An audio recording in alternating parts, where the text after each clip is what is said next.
अस्सलामुअलैकुम जी। हम डे 6 के ऊपर थे। हमने लास्ट क्लास के अंदर डिक्शनरीज के बारे में पढ़े थे। आज हम डिक्शनरीज के हम कॉम्प्लेक्स स्ट्रक्चर वगैरह के ऊपर पढ़ेंगे, थोड़ी बहुत कीज़, वैल्यूज़, की पेयर्स, लिस्टिंग ऑफ डिक्शनरीज वगैरह के ऊपर पढ़ेंगे कि भाई हमें इसको किस तरीके से निकालना होता है। ठीक है जी। हमने लास्ट क्लास के अंदर ये चीज़ तो देख ली थी कि हम डिक्शनरीज बनाते कैसे।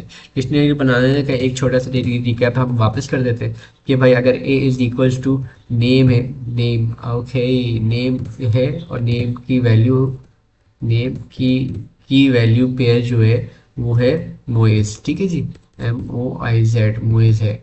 और फिर हम उसका एक नाम एज भी रख रहे हैं, एज उसका वापस की वैल्यू पेयर है। और फिर हम उसको जो कंपेयर कराएंगे वो कराएंगे 18 के साथ। तो हमने एक डिक्शनरी बना दी है। यहाँ पर भी हमने नीचे इसी तरीके से की वैल्यू पेयर्स के बिहाफ पे डिक्शनरी बनाई है। अगर हम यहाँ पे इस तरीके से प्रिंट,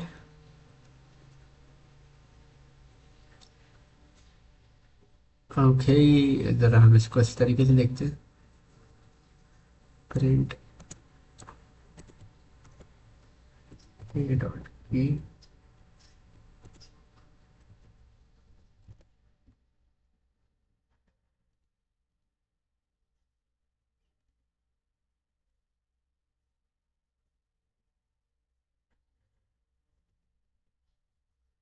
थोड़ा सा हम इसको इस तरीके से रिवाइम करते हैं। बाकी नीचे तो हमारे पास एग्जाम्पल दी हुई है, बट हमारे पास है कि हम थोड़ा सा इसे रिवाइम कराना चाह रहे हैं।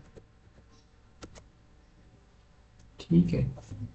आई डोंट थिंक सब इसको इस तरीके से उठाएगा, क्यों नहीं उठाएगा।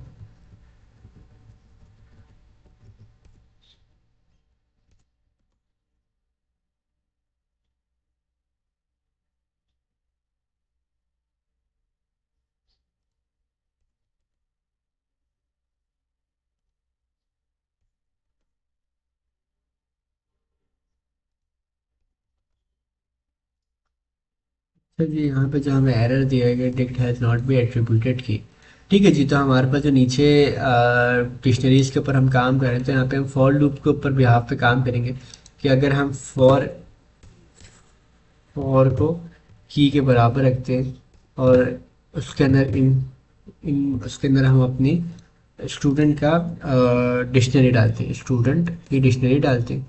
और उसके अंदर डॉट की लिखते हैं, डॉट की लाइफ डॉट प्रिंट लगाते हैं और हम उसको उस तरीके से टाइप कर देते हैं। तो हमारे पास वो चीज़ें उस तरीके से टाइप हो जाती है। अच्छा, हमने डबलिंग करी थी, इसी वजह से हमें एरर भी आया। जब हम इसको वापस सही करते हैं, यहाँ पर सारी चीज़ें सही हो जाएंगी। इसी तरीके से हमारे पास एन लूप के अंदर भी आता है कि भाई हमें अगर स्टूडेंट की वैल्यू देखनी हो, key pairs are all the information that are been stored in keys and values. Keys ये होती हैं, वैल्यूज ये होती हैं। तो आपको ये तो समझ में आ गया होगा। तो कीज क्या होती हैं, वैल्यूज क्या होती हैं। तो इसमें भी हम ये देख रहे हैं कि कीज वैल्यूज को हमने इस तरीके से डिफरेंशिएट किया हुआ है। तो as per the other information हमने कीज और वैल्यूज को उसको डिस्क्रिप्शन के अंदर डाल दिया है। हमने स्टूडेंट के नाम से पूरा का पूरा डिक्शनरी बनाई थी और हमने उसे डायरेक्टली प्रिंट कर दिया। हमने पूरी डिक्शनरी को ही प्रिंट कर दिया और हमने कर दिया। इट्स नॉर्मल, इसके अंदर कोई हमने ऐसा कुछ भी नहीं रॉकेट साइंस किया।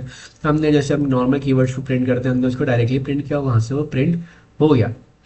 ठीक है जी। और उसको एक्सेस करना इतना मुश्किल नहीं था।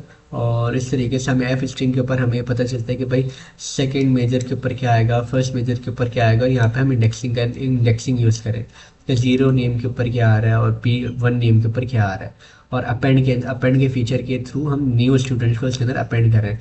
यहाँ तक कि हम दो को एक के अंदर अपेंड भी कर सकते हैं, दो अलग अलग कॉलम्स को एक के अंदर अपेंड कर सकते हैं। इस तरीके से हमारी क्लास 6 एंड होती है। हमारे टॉपिक इतने कुछ ज़्यादा थे नहीं, बट हाँ आने वाले टॉपिक्स क्लासेस के अंदर टॉपिक ज़्यादा होंगे। बट हाँ अभी के हद तक हमारे पास यही टॉपिक थे जो हमने कर लिया। ठीक है जी। थैंक यू, ख्याल रखें। अल्लाह हाफिज़।